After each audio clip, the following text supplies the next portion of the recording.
할렐루야. 12월 22일 아침 기도회를 시작하겠습니다.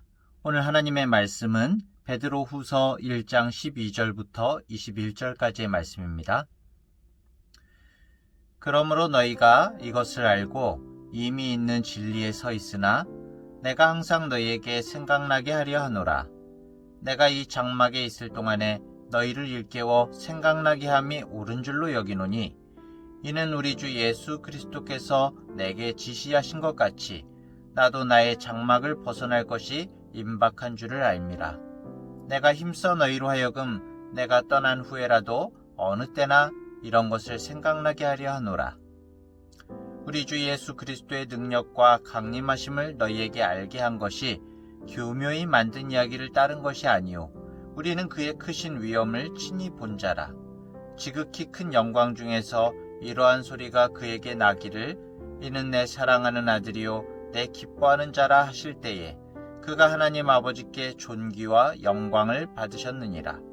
이 소리는 우리가 그와 함께 거룩한 산에 있을 때 하늘로부터 난 것을 들은 것이라.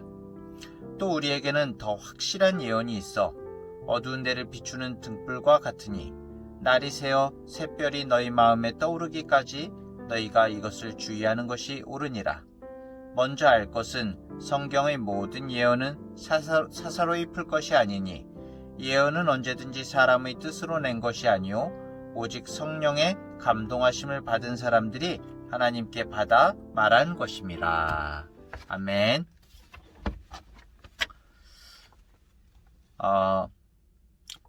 어제도 말한 것처럼 베드로전서의 그 핵심 주제가 고난에 대한 위로라고 한다면은 이 베드로 후서의 핵심 주제는 바로 이단에 대한 경고입니다. 그러니까 베드로 전서가 외부의 박해로 인한 교회의 위기에 대처하는 방법을 언급하고 있다면은 이 베드로 후서는 교회의 내부적인 그런 위기를 어떻게 극복할 것인가에 초점을 맞추고 있습니다. 베드로 후서가 기록될 당시에는 내부에서 갖가지 이단의 위협을 받고 있었는데요. 사실 외부의 박해보다 더 위험한 것이 내부에서 일어나는 잘못된 가르침이었죠. 요즘에 이제 코로나 시대 외부의 위협이 우리 교회를 위협하고 있다고 우리들이 많이 생각을 하지만 코로나가 우리의 믿음을 꺾을 수는 없습니다. 전통적으로 교회는 외부에 의한 위협들을 모두 이겨냈습니다. 어떠한 핍박이 있든지 오히려 그 핍박, 오히려 외부의 위협들이 우리의 믿음을 강하게 하고 그로 인해서 더욱더 큰 부흥을 맛보고 하나님을 바라보게 되는 그런 계기들이 됐죠. 하지만 문제가 오히려 교회 내부에서 일어나는 교묘한 그런 가르침들인 것 같습니다. 교묘한 거짓 교사들이 자신들을 위장하고 그리스도인들의 마음을 변질시키고 세상의 논리와 세상의 가치관을 이 교회 안에 심어놓는 경우가 많죠. 이 부분에 대해서 베드로가 오늘 말씀으로 성도들을 권면하고 있습니다. 먼저 12절에서 15절까지는 이 베드로가 성도들에게 이 말씀을, 권면의 말씀을 쓴 이유를 설명을 하고 있습니다. 사도 베드로는 성도들이 이미 알고 있는 것, 이 복음을 잊어버리지 않고 다시 기억하도록 하기 위해서 권면하고 있다고 그렇게 말하고 있습니다. 사실 우리들이 복음을 알고 있죠. 하나님의 말씀을 알고 있습니다. 그럼에도 불구하고 시시때때로 그것을 잃어버리죠. 사실 중요한 것은 반복해야 됩니다. 우리가 사도신경을 항상 반복해서 고백하죠. 기억하고 있어야 우리가 분별할 수 있고 또 바르게 행할 수가 있는 것입니다. 영원한 생명과 구원의 진리는 계속해서 우리가 되새기고 확인하고 점검할 필요가 있습니다. 더구나 오늘 보면 이제 사도 베드로가 자신의 죽음이 임박했다는 것을 염두에 두고 있어요. 13절 14절에 보면은 내가 이 장막에 있을 동안에 나의 육신에 있을 동안에 살아있을 동안에 너희를 일깨워 생각나게 함이 옳은 줄로 여기노니 이는 우리 주 예수 그리스도께서 내게 지시하신 것 같이 나도 나의 장막을 벗어날 것이 임박한 줄을 알미라. 나의 장막을 벗어나는 것은 결국에는 이제 나의 목숨이 다하는 것인데 그리스도께서 내게 지시하신 것 같이 나의 장막을 내가 목숨을 잃는 것이 임박한 줄을 알미라 이렇게 이야기하고 있습니다. 이게 무슨 말일까요? 예. 자신이 원하지 않는 죽음으로 하나님께 영광을 돌리는 것. 곧 베드로가 자신이 이제 순교하게 될 것을 직감을 한 것입니다. 예. 그렇기 때문에 순교의 때가 다가오고 있음을 절감하고 마지막 당부를 성도들에게 하고 있는 것이죠. 인생의 마지막 순간임을 기억하면서 자기가 없더라도 사랑하는 성도들이 정말 생명의 진리를 기억하기를 바라는 이 베드로의 마음, 절절한 마음이 오늘 이 말씀을 통해서 나타나고 있습니다. 베드로의 심정을 우리들도 생각하면서 이 말씀을 더 깊이 가슴에 새겨야 될 것 같습니다. 둘째 부분은 16절부터 18절까지인데요. 베드로가 아마 베드로의 삶 가운데서 가장 예수님을 생각할 때 기억나는 부분들이 뭐가 있었을까요? 바로 모르긴 몰라도 변화산에서의 예수님의 그 모습, 영광과 권능의 모습이 정말 베드로의 인생에 있어서 커다란 인상을 줬었을 것입니다. 예수님과 함께 변화산에서 체험했던 것들을 다시 한번 오늘 말씀을 통해서 확실하게 증거를 하고 있습니다. 그러면서 생명의 복음을 나누는 내용인데요. 당시에 힘들고 어려운 상황 속에서 말씀의 권위와 사도들의 가르침에 대해서 의심하는 사람들이 있었습니다. 그리고 이 사실 자체가 만들어내고 지어낸 이야기가 아닌가라고 말하는 사람들도 있었습니다. 오늘날도 이 성경 말씀을 굉장히 의심하는 사람들이 많이 있죠. 그런 사람들에게 사도 베드로는 자기가 직접 하나님의 아들 예수 그리스도를 만났고 함께 생활했고 직접 체험했던 사건 중에서 가장 중요한 사건을 오늘 본문에서 소개하고 있습니다. 우리 주 예수 그리스도의 능력과 강림하심을 너희에게 알게 한 것이 교묘히 만든 이야기를 따른 것이 아니요 우리는 그의 크신 위엄을 친히 본 자라 그렇게 말하고 있습니다. 주님의 위엄, 정말 예수님께서 변화산에서 변화하시는 그 모습을 봤을 때 일평생 동안 아마 베드로는 이 모습을 잃어버릴 수가 없을 거예요. 그리고 이 시몬 베드로가 이것이 정말 명백한 사실임을 계속적으로 강조하고 있습니다. 마태복음 17장 2절부터 5절을 보면은 이렇게 나와 있죠. 그들 앞에서 변형되사 그 얼굴이 해같이 빛나며 옷이 빛과 같이 휘어졌더라. 그때 모세와 엘리야가 예수와 더불어 말하는 것이 그들에게 보이거늘 베드로가 예수께 여쭈어 이르되 주여 우리가 여기 있는 것이 좋사오니 만일 주께서 원하시면 내가 여기서 초막 셋을 짓되 하나는 주님을 위하여 하나는 모세를 위하여 하나는 엘리야를 위하여 하리이다. 말할 때에 호련히 빛난 구름이 그들을 덮으며 구름 속에서 소리가 나서 이르시되 이는 내 사랑하는 아들이요 내 기뻐하는 자니 너희는 그의 말을 들으라 하시는지라. 변화산에서 예수님의 그 영광스러운 모습을 목격한 사도 베드로는 성도들에게 다시 한번 예수님에 대하여 증인으로서 증언을 하고 있는 것입니다. 그리고 하나님께서 예수 그리스도를 통해서 예수님을 기뻐하셨고 또 하나님의 아들이심을 확증하셨다라는 것을 다시 한번 증거하고 있는 것이죠.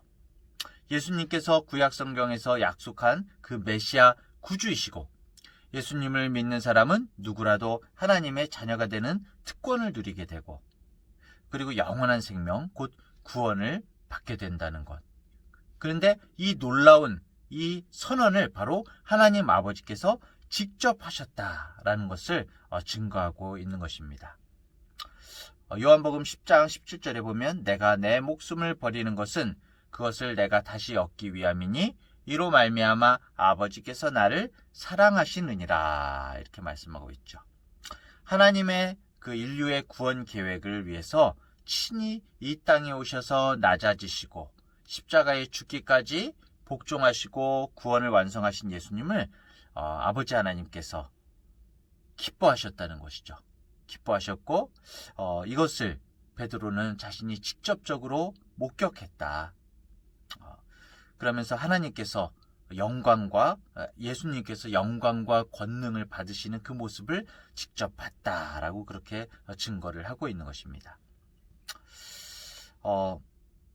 그리고 19절부터 21절 이 부분은 바로 성경의 예언에 관해서 말씀하고 있습니다. 방금 전에는 베드로가 자신이 전한 예수님에 대해서 어떻게 친히 보았고 들었기 때문이다. 그렇기 때문에 단순하게 보고 들은 정도가 아니라 베드로가 예수님을 만나고 예수님을 체험하면서 생생하게 그 장면을 기억하면서 이런 확신을 가지고 있다라고 그렇게 이야기를 했는데요. 하지만 베드로는 보고 들은 것보다도 더 확실한 것이 있다고 말을 하고 있습니다. 그것이 무엇일까요? 바로 성령의 감동하심으로 주어진 하나님의 말씀. 구약에서 누누이 계속적으로 예수님에 대해서 증거하고 있는 그 말씀. 이것이 바로 어두움을 비추는 등불과 같은 것이다 라고 그렇게 이야기하고 있습니다. 베드로는 예수님을 통해서 구원을 얻는다는 복음의 진리와 실체를 그 성경을 통해서 분명하게 강조하고 있습니다.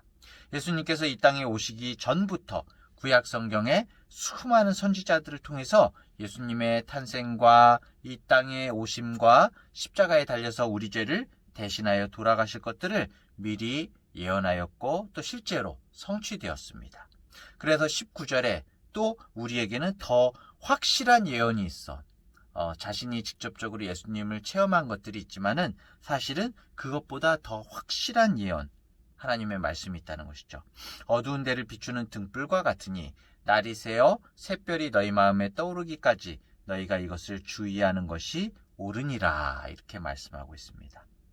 베드로는 이 성경은 마치 어두운 데를 비추는 등불과 같기 때문에 우리 인생의 길을 걸어가는 사람에게 그 앞길을 비춰주는 등불임을 알게 하고 또 그 등불을 잘 활용하도록 말씀을 읽고 가슴에 새기라고 그렇게 권면하고 있는 것입니다. 하지만 베드로 사도는 우리가 이 성경을 통해서 이 빛을 얻기 전에 주의할 사항을 한 가지 강조하고 있습니다. 그것은 바로 우리가 성경을 사사로이 해석하지 말라는 것이죠. 20절, 21절에 보면 먼저 알 것은 성경의 모든 예언은 사사로이 풀 것이 아니니 예언은 언제든지 사람의 뜻으로 낸 것이 아니요 오직 성령의 감동하심을 받은 사람들이 하나님께 받아 말한 것임이라. 아마 이 당시에 성경을 사사로이 해석하면서 자기에게 유리한 쪽으로 이용하려는 사람들이 많이 있었던 것 같습니다. 요즘도 성경을 자기의 이익과 교묘한 교리로 속이기 위해서 인용하는 경우들이 많이 있죠. 베드로는 이단과 이 악한 무리들이 임의로 성경을 해석하는 것을 경계하면서 성경이 성령의 감동으로 기록되었기 때문에 성령의 도우심을 구해야 된다라고 그렇게 이야기하고 있습니다. 성령의 도우심을 구하면서 말씀을 사모하고 하나님께서 내게 주시는 음성으로 이 말씀을 받을 때 우리 영혼이 정말 밝아지고 신령한 지혜를 얻게 된다는 것이죠. 오늘 말씀 정말 베드로가 자신의 죽음을 직감하고 정말 자신의 모든 마음을 다해서 간절함으로 권면을 하고 있습니다.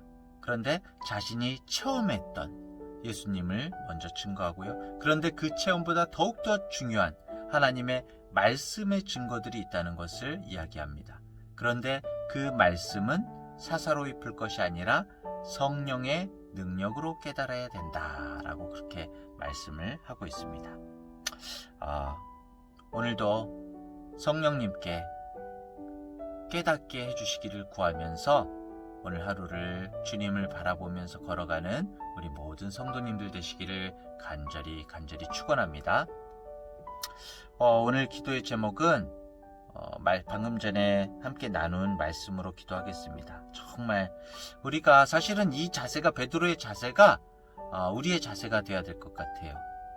우리가 주님을 증거하고 주님을 바라볼 때 간절함으로 우리의 마음으로 증거하고, 또 우리가 주님을 날마다 체험함을 마음 가운데 사모하고, 그리고 무엇보다도 말씀으로 깨닫기를 원하고, 그런데 그 말씀을 성령으로 깨닫기를 오늘 정말 주님 앞에 구하면서 나아가는 우리 모든 성도님들 되시기를 바랍니다. 제가 기도하겠습니다. 하나님 아버지, 초대교회의 박해와 어려움 속에서 예수 그리스도를 따르는 성도들에게 사도 베드로가 죽음을 앞두고서도 정말 바른 신앙으로 진리 안에 살아가도록 간곡하게 전한 그 모습을 오늘 보게 됩니다. 우리도 주님의 말씀을 읽을 때에 사도 베드로가 경험한 것처럼 생생하게 받아들이고 겸손히 믿고 따르게 하여 주시옵소서. 성령님께서 알려주시옵소서. 어두워진 우리 마음을 밝혀주시고 말씀을 깨달아 알게 하여 주시옵소서. 하나님 아버지께서 기뻐하셨던 예수님을 나의 생명의 구주로 믿고 따르오니 정말 우리 영혼이 늘 깨어있게 하여 주시옵소서. 예수님을 존귀하게 여기며 우리 마음 깊이 주님 앞에 감사와 영광을 돌리게 하여 주시옵소서. 오늘도 성령님과 더불어 주님을 바라보며 걸어가는 우리 모든 중앙대학교의 성도들 되게 하여 주시옵소서. 예수님의 이름으로 기도합니다. 아멘.